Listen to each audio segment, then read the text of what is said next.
Where's everybody going? Bingo. Bingo. Okay, okay, okay. Oh, I'm so nervous. I hate my voice so much. Okay. Hello, glitch gremlins. Did you miss me?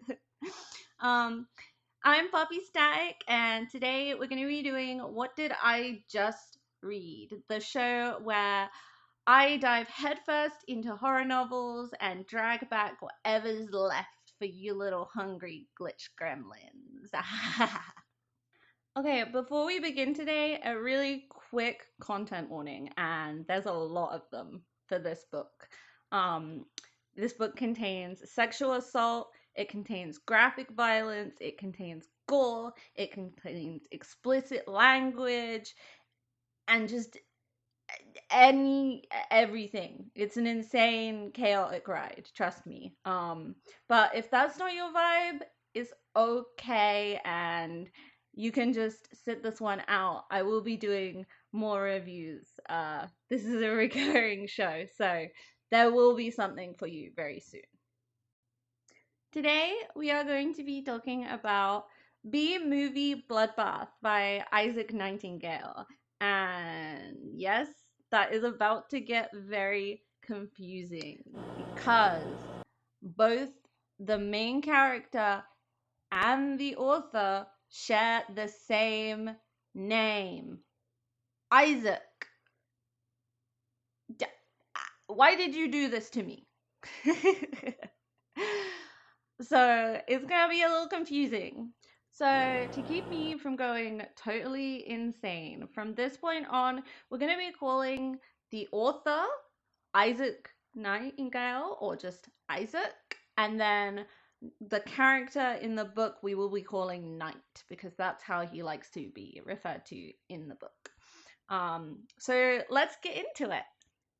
One of the coolest things about this book, and something I've not seen before in any book, is that Isaac actually created a soundtrack to go with it. I'll put the Spotify code up on the left here of the screen.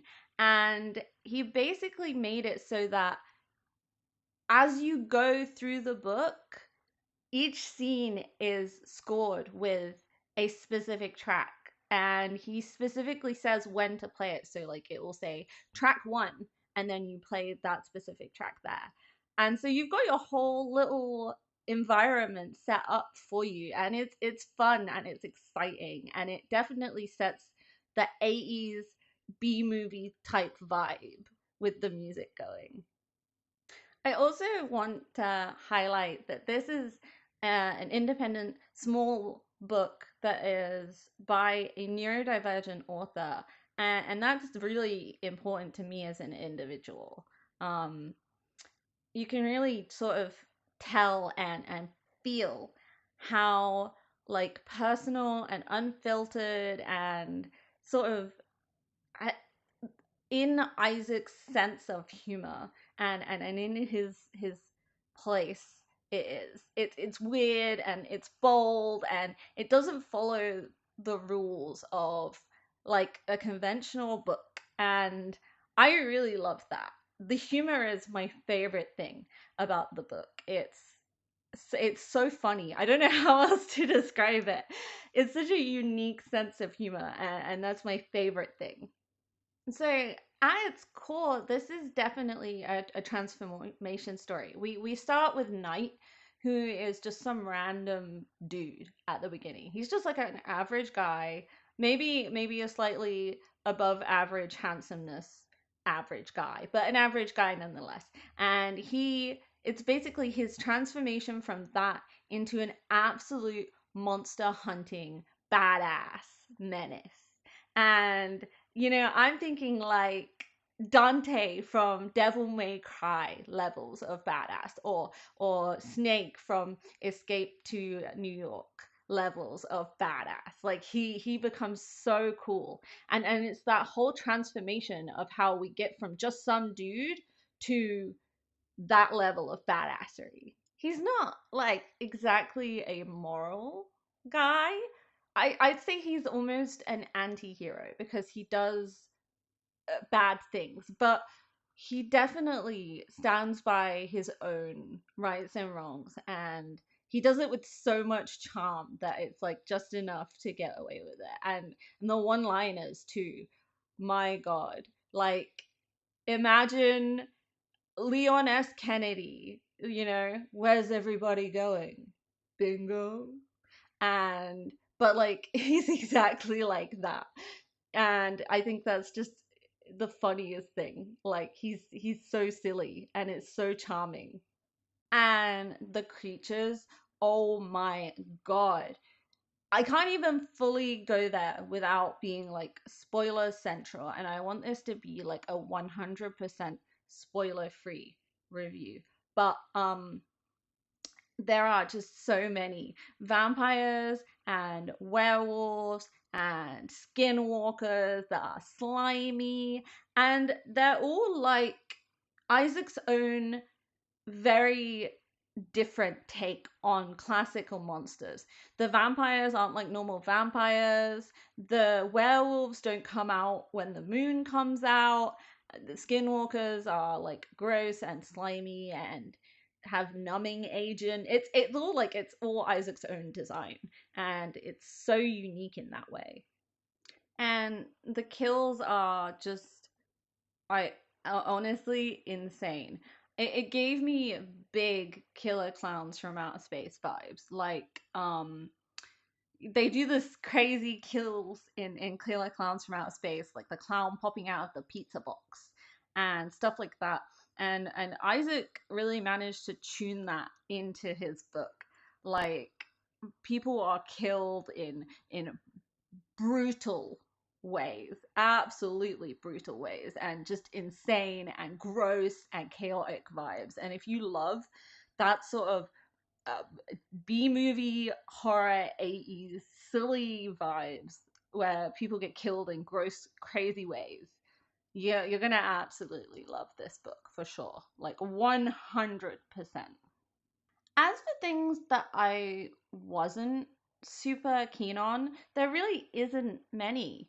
Um, I think maybe some scenes could have been left on the cutting room floor, but that's just nitpicking because the book wasn't overly long and it didn't drag at all. Like it didn't feel overly long. And so that's kind of nitpicking, really. The tone is 100% what makes this book stand out. It's unhinged, but also weirdly grounded and relatable at the same time. One minute you're like horrified and grossed out, and the next minute you're giggling, you're laughing, you find yourself giggling to yourself, and then suddenly you're emotionally invested in Knight and his blight, and his story. And if you don't come out as a little bit of a Knight fangirl, I don't even oh, we're not gonna be friends because I was an immediate Knight fangirl. He's just so silly and relatable and chaotic. I do really have one major concern though, and it's something I've been thinking about since I was like a couple of chapters into the book. It feels like lightning in a bottle. And I know there's sequels, and I know there are sequels and also sort of spin-offs in the making right now. Isaac is writing them as we speak. And I'm a little bit like, oh, can you recreate that same level of lightning in a bottle? But I don't know. We'll have to find out. I'll have to read it. You little glitch gremlins will have to stay tuned, and we'll have to find out together when I review them after reading them.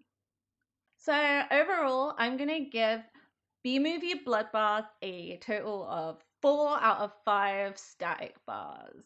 I've only given one book I've read this year 5 stars of 5 static bars, and it's really hard to get there for me. But I enjoyed the ride. It just didn't quite make it there. But 4 out of 5 static bars is pretty damn good. And now the most important question. Would I survive? B-Movie Bloodbath? The answer, yes. Hell yes. And you know why? Because I would be stuck tonight like bubblegum on concrete. Like, he would blast anything away that was in my vicinity. Me and him, we would be best friends. And so there's no way nothing's getting to me. No vampires, no werewolves, nothing's getting to me. I'm safe and sound. But if you've read this book, what do you think? Would you survive it? Or do you think you would suffer? Tell me your ultimate survival plan down in the comments. And recommend me any books you think I should read next. I'm always interested to get some new indie recommendations or even, big, well known published recommendations that I haven't read yet. Don't forget to like and subscribe and join us here at the Glitch Gremlins. We're always watching, and so is the Void Entity. Never forget that. Okay, see you guys in the next one. Bye! Bye.